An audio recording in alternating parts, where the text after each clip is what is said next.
Welcome student. आज आपण solid state या टॉपिकमधील पुढील भाग पाहणार आहोत. काल आपण सॉलिड स्टेट या टॉपिकमधलं क्लोज पॅक्ड स्ट्रक्चर्स हे स्क्वेअर प्लेनर स्ट्रक्चर पाहिलेलं होतं. आज आपण हेक्झागोनल स्ट्रक्चर पाहणार आहोत. यामध्ये क्लोज पॅक्ड स्क्वेअर प्लॅनरमध्ये त्या ठिकाणी linear spares one dimensional in space. आता यामध्ये हेक्झागोनल स्ट्रक्चरमध्ये या ठिकाणी आपण पाहणार आहोत. यामध्ये तुमच्यासमोर जे डायग्राम दाखवलेले आहे स्पेअरची, यामध्ये दोन स्पेअरमध्ये जो भाग आहे त्याला डिप्रेशन बिटवीन स्पेअर म्हटलं जातं. Depression between spare. आणि एका स्पेअरवरती दुसरा स्पेअर अरेंज केल्यानंतर त्याला क्रिस्ट असं म्हटलं जातं. क्रिस्ट.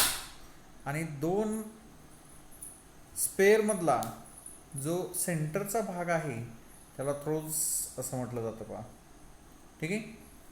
आता त्यानंतर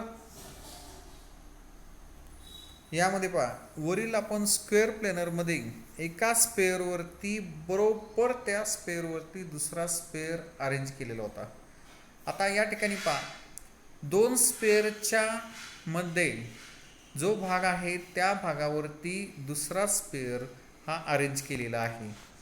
म्हणजे कुठल्याही दोन स्पेअरवरती हा तिसरा स्पेअर म्हटलं तर चालेल. त्या ठिकाणी अरेंजमेंट जे आहे ते आपण स्क्वेअर प्लेनरमध्ये ए टाईप ही अरेंजमेंट पाहिलेली होती. आता इथं थोडासा बदल आहे. यामध्ये क्रिस्टच्या ऐवजी जो दोन स्पेअरच्या मधला भाग आहे त्या मधल्या भागावरती हा स्पेअर अरेंज केलेला आहे. पहा, पहिली लाईन, दुसरी लाईन. आता तिसऱ्या लाईनमध्ये तसंच केलेलं आहे. पहा, जे दोन नंबर लाईनवरती ज्या दोन स्पेअरच्या मध्ये स्पेस आहे त्या स्पेसवरती तिसरी लाईन अरेंज केलेली आहे. त्यानंतर चौथी लाईन पहा. या चौथ्या लाईनमध्ये सुद्धा जे तिसऱ्या लाईनच्या दोन स्पेअरमध्ये जो गॅप आहे, स्पेस आहे, त्या स्पेसवरती चौथी लाईन अरेंज केलेली आहे. आता या ठिकाणी जर आपण पाहिला, कुठलाही सेंटरचा स्पेअर जर पाहिला तर तो स्पेअर दुसऱ्या एकूण 6 स्पेअरच्या कॉन्टॅक्टमध्ये आहे. पहा, 6 स्पेअरच्या कॉन्टॅक्टमध्ये येतोय. आपण स्क्वेअर प्लेनरमध्ये पाहिलं होतं की त्या ठिकाणी एक स्पेअर जो आहे तो दुसऱ्या 4 स्पेअरच्या कॉन्टॅक्टमध्ये येत होता. आता या ठिकाणी जर आपण पाहिलं तर सेंटर स्क्वेअर जो आहे तो स्पेअर हा दुसऱ्या एकूण 6 स्पेअरच्या कॉन्टॅक्टमध्ये येतोय. पहा, दुसऱ्या 6 स्पेअरच्या कॉन्टॅक्टमध्ये येतोय.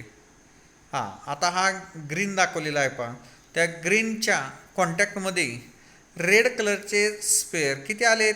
6 आलेले आहेत. पहा, 6 कॉन्टॅक्टमध्ये आलेले आहेत. ठीक आहे. त्यानंतर आता आपण या ठिकाणी हे डायग्राम जे पाहिलेले आहे त्या ठिकाणी crest of spheres in one row is in contact with troughs और depression between spheres of another row. म्हणजे एका स्पेअरच्या crest of the sphere in one row is in contact with troughs और depression between sphere of another rows. म्हणजे एका लाईनचा spare हा दुसऱ्या लाईनचे स्पेअर जे आहेत त्या पहिल्या लाईनच्या 2 स्पेअरच्या मध्ये हे अरेंज केलेले आहेत. पहा, आपण डायग्राम पाहिलेली आहे. त्यानंतर each sphere is in contact with 6 spares. प्रत्येक स्पेअर जो पाहिला आपण, सेंटरचा प्रत्येक स्पेअर जर पाहिला तर प्रत्येक स्पेअर हा दुसऱ्या एकूण 6 स्पेअरच्या कॉन्टॅक्टमध्ये येतोय. म्हणून hence coordination number is 6. Hence coordination number is 6. त्यानंतर आपण एकूण प्रत्येक स्पेअर जो आहे सेंटरचा स्पेअर हा दुसऱ्या 6 स्पेअरच्या कॉन्टॅक्टमध्ये येतो. म्हणून त्याचा कोऑर्डिनेशन नंबर जो आहे तो कोऑर्डिनेशन नंबर हा 6 आहे. It's hexagonal close packing in 2 dimensions. It's hexagonal close packing in 2 dimensions. Two dimension structure आहेत पहा त्या ठिकाणी. ठीक आहे. In hexagonal close packing size of hole becomes very less. आता आपण जर पाहिलं तर त्या दोन स्पेअरमध्ये जे होल्स आहेत किंवा एम्प्टी स्पेस आहे तो एम्प्टी स्पेस हा खूप कमी आहे. स्क्वेअर प्लेनरच्या आपण जर कम्पेअर केलं तर स्क्वेअर प्लेनर आणि हेक्झागोनल यामध्ये जर आपण कम्पेअर केलं तर जो एम्प्टी स्पेस आहे किंवा होल्स आहेत हे होलची साईज जी आहे ती साईज अतिशय कमी आहे. हे आपण पाहिलेलं आहे पहा. साईज जी आहे ती साईज अतिशय कमी आहे क्लोज पॅकिंगची. ठीक आहे. त्यानंतर hence hexagonal close packing is more efficient than square close packing.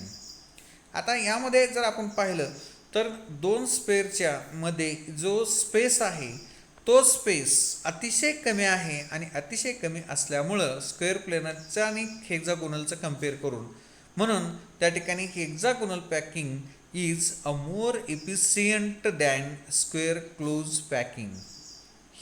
Hexagonal close packing is more efficient than square close packing. Square close packing. ठीक आहे.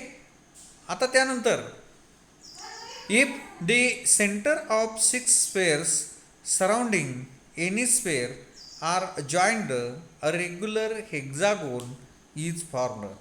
If the centers of six spheres surrounding any sphere are joined, a regular hexagon is formed. Hence it is hexagonal close packing.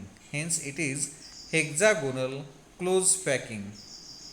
आता यामध्ये आपण जर join केली त्या ठिकाणी six spare जर आपण पाहिलं सेंटर स्पेअर आणि ते एकमेकांना जर जॉईन केली तर जॉईन केल्यानंतर पहा त्या ठिकाणी हेक्झागोनल क्लोज पॅकिंग स्ट्रक्चर तयार होते. पहा हे दोन स्पेअर एकमेकांना जॉईन केली त्यानंतर दुसरे दोन स्पेअर एकमेकांना कनेक्ट केली तिसरे दोन स्पेअर हे एकमेकांना कनेक्ट केले त्यानंतर हे चौथे स्पेअर एकमेकांना कनेक्ट केले पाचवे स्पेअर एकमेकांना कनेक्ट केले आणि हा सहावा स्पेअर आपण एकमेकांना कनेक्ट केला.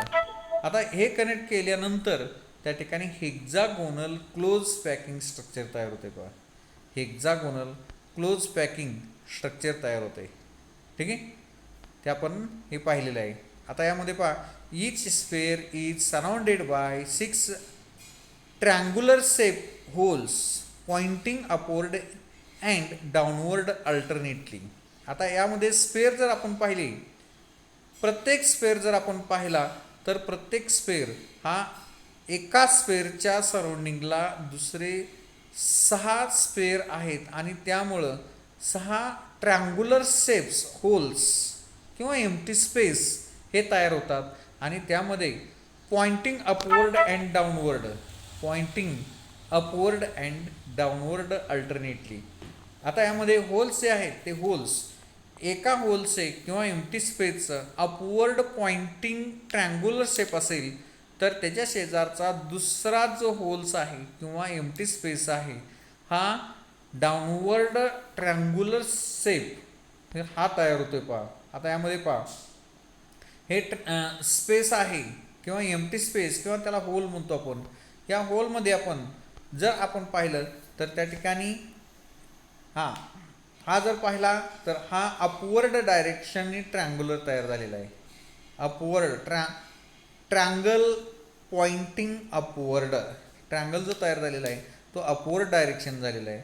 आता त्यानंतर आपण दुसरा ट्रँगल जर पाहिला तर downward triangle pointing downward triangle pointing downward यामध्ये डाऊनवर्ड पॉइंटिंगनी ट्रँगल तयार झालेला आहे. पहा ठीक आहे.